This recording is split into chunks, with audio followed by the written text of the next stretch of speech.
Hello दोस्तों, माँ coaching official में आपका स्वागत है। आज विजय सर के साथ देखेंगे क्लास 10 का साइंस का पहला चैप्टर जो कि हम लोग पढ़ रहे थे, जय प्रक्रम। उसमें हम लोग पार्ट 1 पढ़ चुके हैं। आज पार्ट 2 पढ़ेंगे, जिसमें हम लोग पार्ट 1 में बात कर चुके हैं अमीबा तक। आज हम लोग बात करेंगे कि मनुष्य में पोषण कैसे होता है। मनुष्य में पोषण कैसे होता है, तो देखते हैं इसमें क्या दिया हुआ है कि मनुष्य जो है, मनुष्य में पोषण भोजन से के पाचन से प्राप्त होता है। कहाँ से प्राप्त होता है? तो भोजन जो हम लोग खाते हैं उसी से हम लोग का पोषण प्राप्त होता है। क्या होता है? पाचन से प्राप्त होता है। कहाँ से? यानी पाचन से हम लोग को पोषण प्राप्त होता है। क्या होता है? पोषण प्राप्त होता है।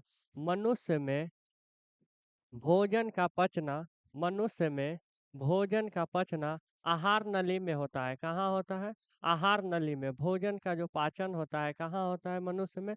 आहार नली में होता है। कहाँ होता है? आहार नली में। और आहार नली जो है, मुख गुहा से लेकर के गुद्दा तक विस्तृत एक लंबी नली है। कैसी है? एक लंबी नली है, जो इस आहार नली में भोजन का जो पाचन होता है विभिन्न चरणों में होता है। विभिन्न चरणों में होता है, जिससे मनुष्य का पोषण प्राप्त होता है। जिससे क्या होता है? मनुष्य को पोषण प्राप्त होता है। अब हम लोग बात करते हैं कि विभिन्न चरण कौन कौन है जो मनुष्य के पाचन में सहयोग करता है। तो पहला इसमें है अंतःग्रहण। क्या है? अंतःग्रहण। जब हम भोजन को मुंह में लेते हैं तो वो क्या कहलाता है? अंतःग्रहण कहलाता है। क्या कहलाता है? अंतःग्रहण कहलाता है। फिर भोजन का पाचन करना, भोजन का जो पाचन करना है वो क्या कहलाता है? तो पाचन कहलाता है। उसी को हम लोग बोलते हैं डाइजेशन। डाइजेशन अंग्रेजी में क्या बोलते हैं? डाइजेशन बोलते हैं। फिर पचे हुए जो भोजन होते हैं, पचे हुए भोजन का आवश्यक जो पोषक तत्व होते हैं, आवश्यक जो पोषक तत्व में रूपांतरित हो जाना और उनका अवशोषण होना। क्या होता? अवशोषण होना। इसे हम लोग भोजन करते हैं तो वो जो भोजन पचता है तो उसमें पोषक तत्व की जरूरत होता है, उसको क्या करता है? ये रूपांतरित कर देता है और उनका क्या करता है? अवशोषण कर लेता है। क्या करता है? अवशोषण कर लेता है। क्या कहलाता है? अवशोषण। क्या कहलाता है? अवशोषण कहलाता है। अवशोषण के बाद अवशोषण से जो प्राप्त आवश्यक तत्व है वो कहाँ पहुंचाता है? तो कोशिका तक पहुंचाता है। कहाँ तक पहुंचाता है? कोशिका तक। और उनका कोशिकीय विनिमय के लिए कोशिकीय विनिमय के लिए उपयोग में लाना। क्या करना? उपयोग में लाना। क्या कहलाता है? स्वांगीकरण कहलाता है। क्या कहलाता है? इसे भोजन जो है, भोजन हम लोग किए, अवशोषण किए, और जो आवश्यक जो पदार्थ होता है, जो आवश्यक पोषक तत्व होता है, उसको कोशिका तक पहुंचाना और उनका क्या करना? कोशिकीय विनिमय करना। क्या कहलाता है? तो स्वांगीकरण कहलाता है। क्या कहलाता है? स्वांगीकरण कहलाता है। स्वांगीकरण कहलाता है। फिर आवश्यक जो तत्व होते हैं, अवशोषण के पश्चात, अवशोषण के बाद जो हम लोग को जरूरी पदार्थ होता है उसको हम लोग अवशोषण कर लेते हैं, और जो शेष बचे हुए अपशिष्ट पदार्थ होते हैं उसे क्या करते हैं? हम लोग शरीर से बाहर निकाल देते हैं। क्या करते हैं? शरीर से बाहर निकाल देते हैं। उसे हम लोग क्या कहते हैं? बहिष्क्षेपण कहते हैं। क्या कहते हैं? बहिष्क्षेपण कहते हैं। जैसे हम लोग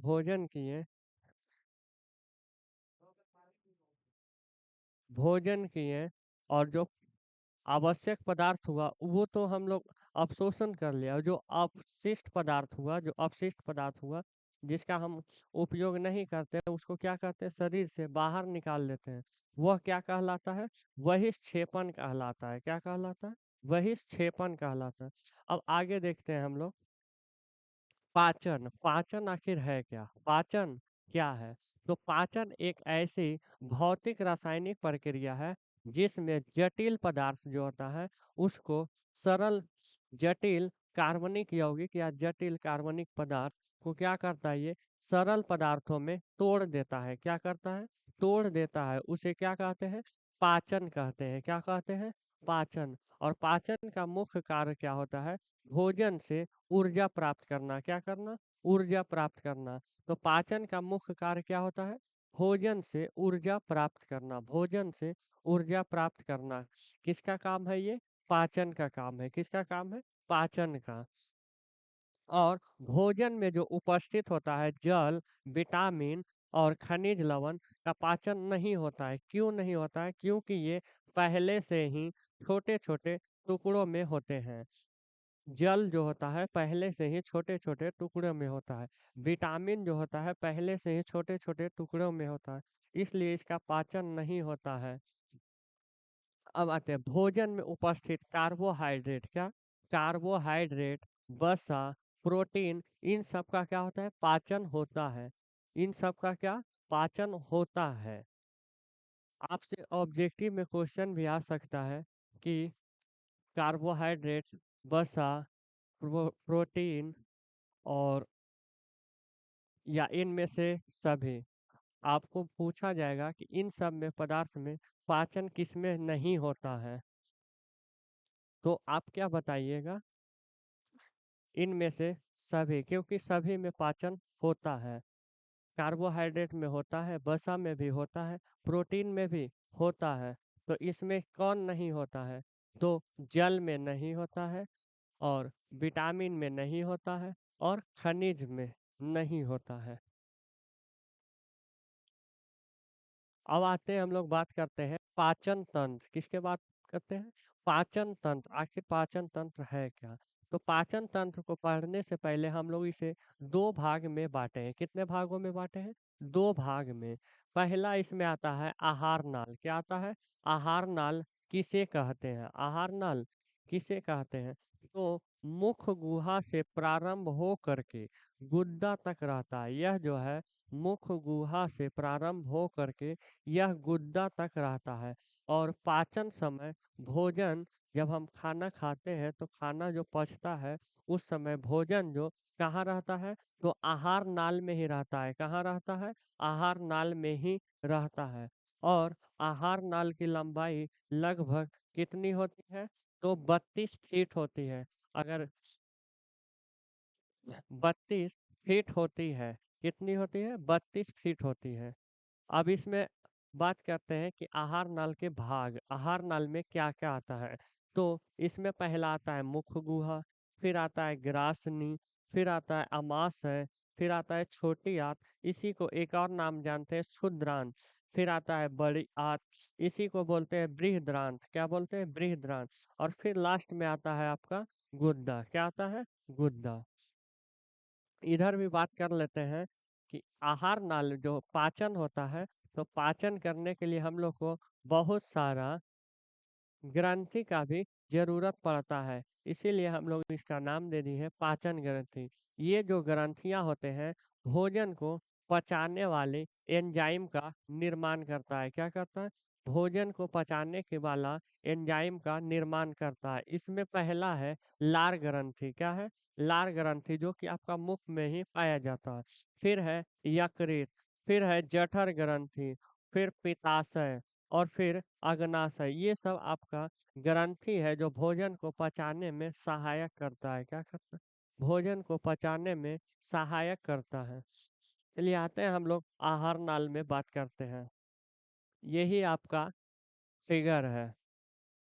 आमाश, यही आपका आहार नाल है। यहाँ से शुरू होता है और यहाँ गुद्दा तक फैला हुआ है ये। इसमें पहला आता है मुख। क्या आता है? मुख के बारे में पढ़ेंगे। मुख के बारे में पढ़ेंगे, जीव, मुख।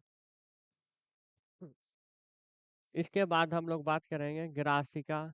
ग्रासिका बात करेंगे, फिर अमाशय, फिर छोटी आंत, बड़ी आंत, गुद्दा। ये सब के बारे में आगे हम बात करेंगे।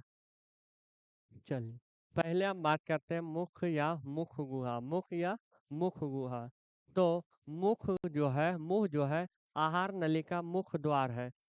आहार नली का मुख द्वार है।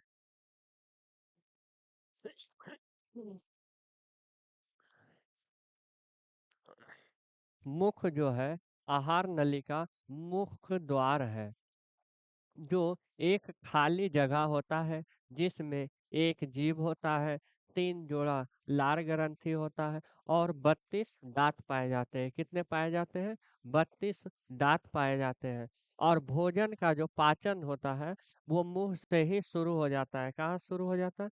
भोजन का जो पाचन होता है मुंह से ही शुरू हो जाता है। अब आते हैं मुख के भाग, मुंह का भाग। इसमें पहला जो है दांत है। क्या है?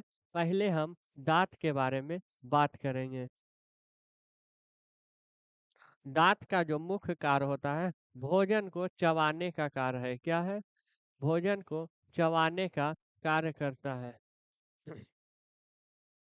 दांत जो है भोजन को काट काट कर सर्वप्रथम छोटे छोटे टुकड़ों में बांट देता है।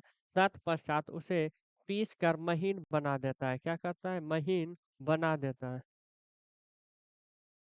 सर, सतीश सर, बहुत ब्लर कर रहा है, देखिए ना क्या है।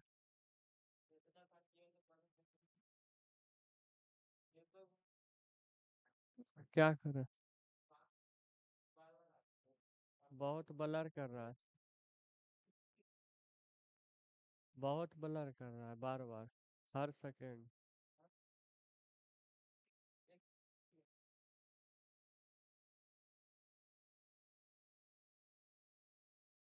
वीडियो रोक दो नहीं अभी।